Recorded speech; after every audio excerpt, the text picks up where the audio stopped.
21-এর যে এডিসি নির্বাচন হলো, যে নির্বাচনে আমরা শূন্য হয়ে গেলাম, কিন্তু ভোটের পার্সেন্টেজ প্রায় সেখানে 15-16% ছিল।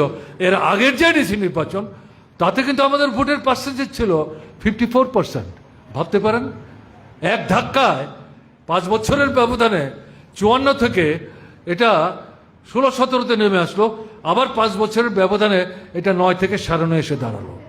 তাহলে এই যে পরিস্থিতি, আত্মসমীক্ষা করব না আমরা? তাহলে কি দেখা যাচ্ছে? বিশেষ করে উপজাতি অংশের মধ্যে নূতন তরুণ তরুণী যারা,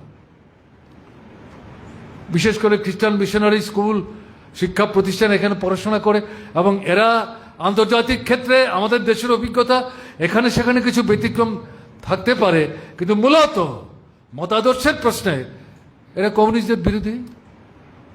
নানা পদ্ধতিতে, কায়দায়, কৌশলে নূতন ছেলে মেয়েদেরকে সেভাবেই তারা কিন্তু তাদের মানসিক গড়নটা তারা তৈরি করার চেষ্টা করে, এবং এরকম একটা জায়গায় এই রাজন্য শাসনের প্রতি একটা দুর্নিবার আকর্ষণ তারা তৈরি করে।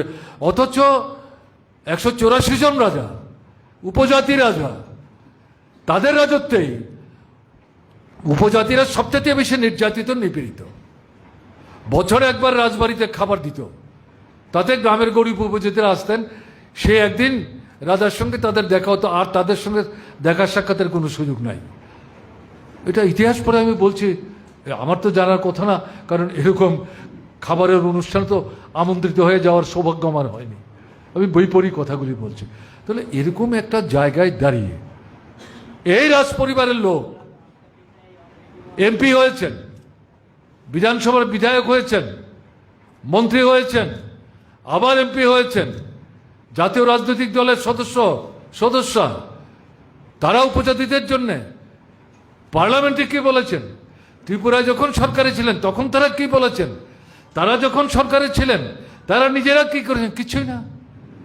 অথচ এরকম একটা জায়গায় নবীন প্রজন্মের উপজাতি ছেলে মেয়ে যারা, তাদের মধ্যে রাজ পরিবার সম্পর্কে, বিশেষ করে বর্তমান যিনি নেতা, যিনি তীব্রমতা তৈরি করলেন, তাকে সামনে রেখে একটা নূতন ধরনের উন্মাদনা তৈরি হয়েছে।